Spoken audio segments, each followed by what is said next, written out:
All right, children, listen up. I am going to perpetually retire to my office. So I don't want to be bothered by anybody for anything.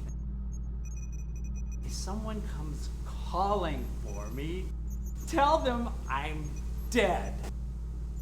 Or something. It really doesn't matter.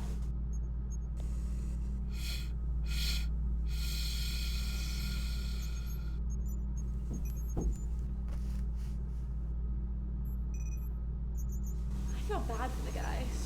Yeah. But you see those kicks though? Man, I gotta ask him where he got those slippers, cause if I be rolling up in the club with some bare slippers, man, I'd be unstoppable. The honeys would come flocking. You need help.